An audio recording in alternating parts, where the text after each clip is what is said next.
ஐஸ்வர்யம் தரும் அட்சய திருதியை.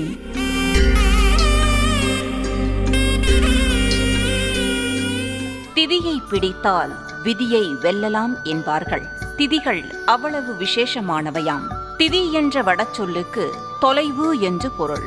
அதாவது சூரியனுக்கும் சந்திரனுக்கும் இடையே ஏற்பட்ட தூரத்தின் பெயர் திதி என்கிறார்கள். அமாவாசைக்கு பிறகு வளர்பிறையில் 15 திதிகள், பௌர்ணமிக்கு பிறகு தேய்பிறையில் 15 திதிகள் என ஒன்றுக்கு பின் ஒன்றாக திதிகள் வருகின்றன. இவை ஒவ்வொன்றுக்கும் ஒரு பெயரும் ஒவ்வொரு சிறப்பும் உண்டு. திதிகளில் குறிப்பாக பௌர்ணமி, அமாவாசை, சதுர்த்தி, பஞ்சமி, அஷ்டமி, நவமி, ஏகாதசி உள்ளிட்ட திதிகளை போன்றே திருதியை திதியும் மிக மிக விசேஷமான நாள். அதிலும் தமிழ் மாதமான சித்திரை மாத அமாவாசைக்கு அடுத்த வளர்பிறை திருதியை திதி அட்சய திருதியை எனும் அற்புதமான நாளாகவே போற்றப்படுகிறது.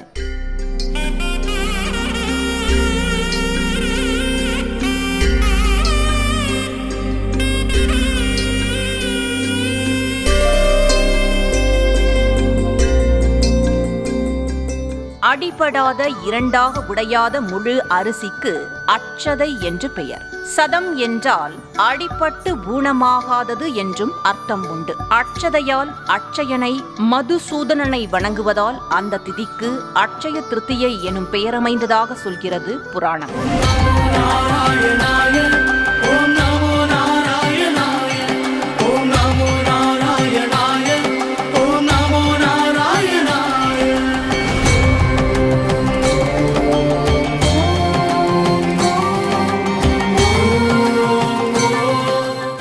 அதேபோல சயம் என்றால் தேய்தல், மாறாக அட்சயம் என்றால் வளர்தல், குறைவில்லாதது என்றும் பொருளாம். ஆகவே 3ஆம் பிறை நாளான வளர்பிறை திருதியை திதியில் எந்த சுபகாரியம் செய்தாலும் அது வளர்ச்சியடைவதோடு பல்கி பெருகும் என்பதால் தான் அட்சய திருதியை நாள் விசேஷமாக கருதப்படுகிறது.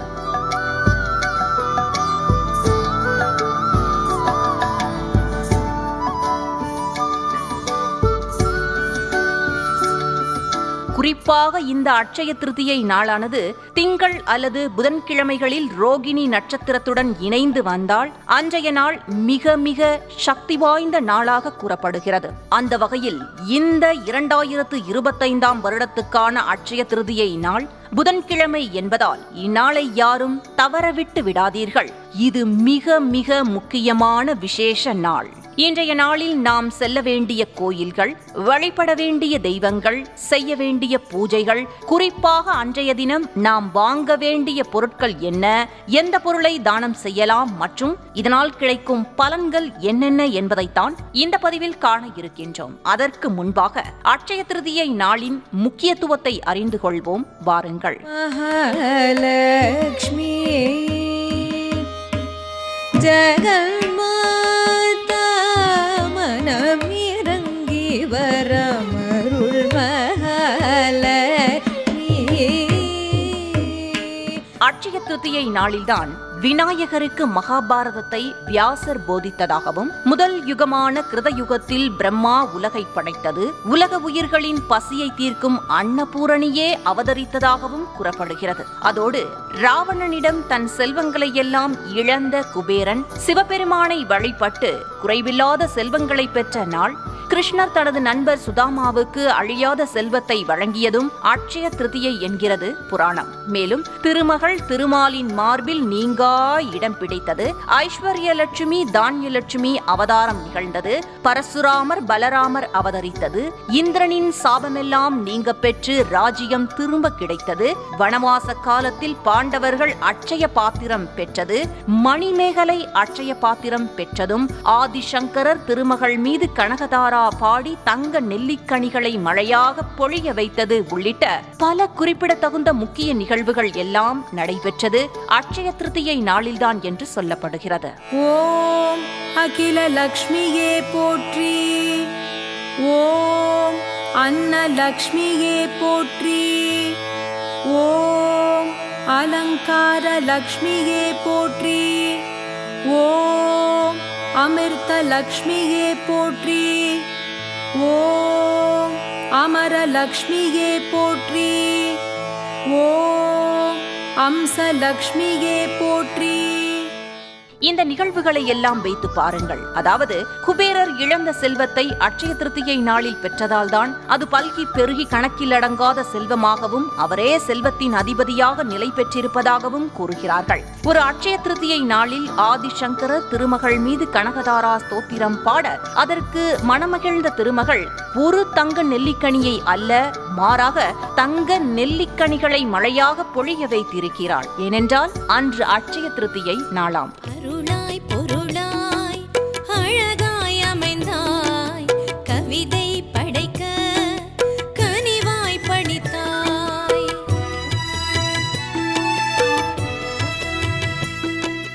ஆக அட்சய திருத்தியை நாளில் செய்யும் ஒவ்வொரு காரியமும் பெருகிக் கொண்டே போகும் என்பதை புரிந்து கொள்ள முடிகிறதல்லவா? முக்கியமான கடவுள்கள் அவதரித்த தினமாகவும் மகான்கள் பல தெய்வங்களை கண்ட அல்லது உணர்ந்த தினமாகவும் கூறப்படும் அட்சய திருத்தியை நாளில் சாதாரண மனிதர்களாகிய நாம் செய்யும் நல்ல காரியங்களாலும் அதன் பலன் இரட்டிப்பாக கிடைக்கும் என்கிறார்கள் ஆன்மீக பெரியோர்கள். 18 புராணங்களில் ஒன்றான ஸ்கந்த புராணம் அட்சய திருத்தியை நாள் மிகவும் சக்தி வாய்ந்த ஆற்றல் மிகுந்த நாள் என்று கூறுகிறது. நாம் கேட்கும் அனைத்தும் கேட்டதை விட அதிகமாக கிடைக்கும் உன்னதமான நாள் அட்சய திருத்தியை என்பதால் அன்றைய நாள் முழுக்க முழுக்க கண்டிப்பாக வழிபாடு செய்ய வேண்டும் என்கிறார்கள். மனிதனாக பிறக்கும் ஒவ்வொருவரும் செய்ய வேண்டிய முக்கியமான கடமைகள் 3. அவை தேவ, ரிஷி, பித்ரு ஆகிய இம்மூவரையும் திருப்திப்படுத்த முக்கியமான நாள் இந்த அட்சய திருத்தியை நாள்.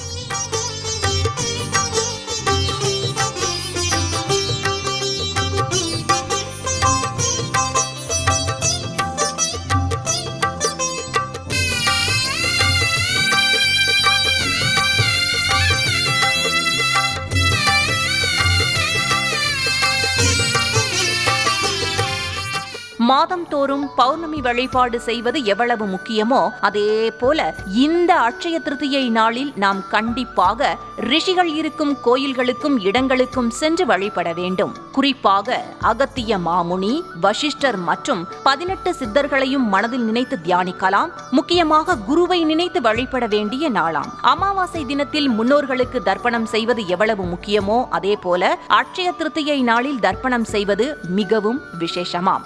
ஆடி, புரட்டாசி, தை அமாவாசையைப் போலவே பித்ரு தர்ப்பணம் செய்ய அட்சய திருத்தியை நாள் சிறப்பான நாளாம். இதனால் முன்னோர்களின் ஆசீர்வாதம் பரிபூரணமாக கிடைப்பதாக நம்பப்படுகிறது. அட்சய திருத்தியை தினத்தில் செய்யப்படும் பித்ரு தர்ப்பணம் பல தலைமுறைக்கு முந்தைய நமது மூதாதையர்களுக்கும் போய் சேரும் என்பது ஐதீகம். அட்சய திருத்தியை நாளில் முன்னோரை நினைத்து எள்ளும் தண்ணீரும் அளித்து வணங்க வேண்டும் என்கிறது தர்ம சாஸ்திரம். இந்நாளில் முன்னோர்களின் பிரீத்திக்காக நீர் நிறைந்த ஒரு செப்பு பாத்திரத்தை தானம் செய்வார்கள்.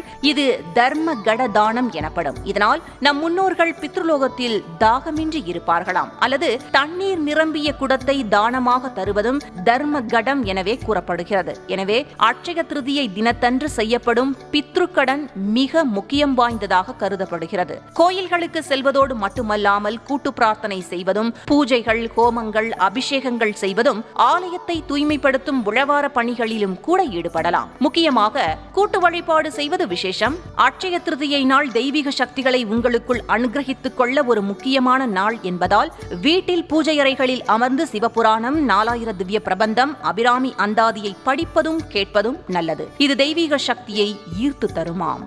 தான தர்மமும் அட்சய திருதியையும்.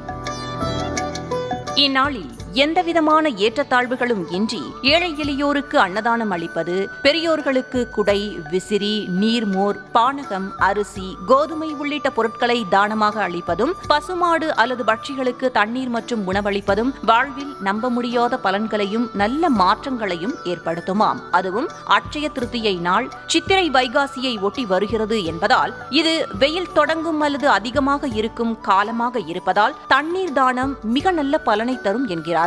சாதாரண நாட்களில் தண்ணீர் தானம் செய்தாலே கைலாச வாசமும் மனசாந்தியும் ஏற்படும் எனும் போது அட்சய திருத்தியை நாளில் முடிந்தளவு தண்ணீர் தானம் செய்யுங்கள். அது உங்களுக்கு பரிபூரணமான மன நிம்மதியை பெற்றுத்தரும். அதே போல ஏழை குழந்தைகளுக்கு கல்வி செலவிற்கு அட்சய திருத்தியை நாளில் உதவி செய்தால் உத்தமமான பலன்கள் உண்டாகுமாம். அதாவது ஒரு குழந்தையின் கல்வி கட்டணத்திற்காக 1000 ரூபாய் உதவி செய்தால் இறைவனின் கருணையோடு அது உங்கள் வருமானத்தில் 10 10,000 திரும்ப கிடைக்குமாம். அதே போல ஏழைகளுக்கு அரிசி தானியங்கள் தானமாக தர உங்கள் வீடுகளில் தனம் தானியங்கள் குறைவில்லாமல் இருக்கும் நிலை உருவாகுமாம். ஏழ்மையாக இருந்தாலும் அட்சய திருதியை தினத்தன்று தானம் செய்தால் செல்வம் கிடைக்கும் என்று பவிஷ்ய புராணமே சொல்கிறதாம். ஒவ்வொரு அட்சய திருதியைக்கும் தவறாமல் தானம் செய்தால் மறுபிறவியில் அரசனுக்கு இணையான செல்வந்தர்களாக பிறப்பார்கள் என்பது ஐதீகம். நம்முடைய புராணங்கள் அனைத்தும் அட்சய திருதியை நாள் முழுக்க முழுக்க தான தர்மங்கள் செய்வதையே வலியுறுத்துகின்றன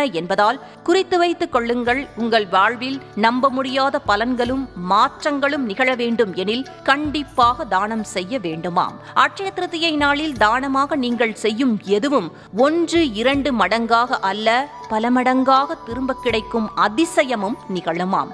அதனால் அட்சய திருதியை நாள் தானம் வழங்குவதற்கே சிறப்பான நாள் என்று புராணங்கள் வலியுறுத்தி நிற்பதால் இந்நாளை கண்டிப்பாக தவறவிடாதீர்கள். சரி, குறிப்பிட்ட இந்நாளில் மட்டும் தங்கம் வாங்க ஆர்வம் காட்டுகிறார்களே. ஆம், அமாவாசைக்கு 3வது நாள் அட்சய திருதியை. 3ஆம் எண்ணுக்கு அதிபதி குரு.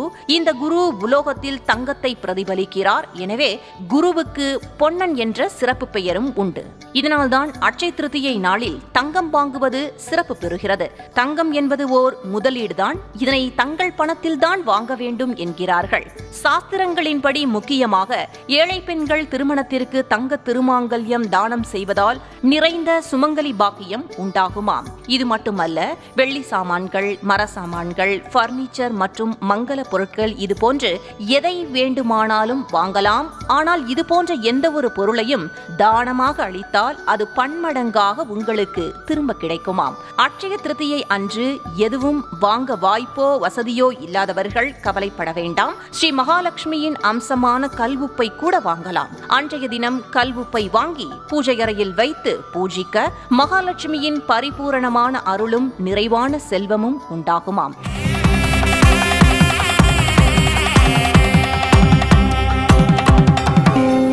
அட்சய திருதியை நாளில் வணங்க வேண்டிய தெய்வம்.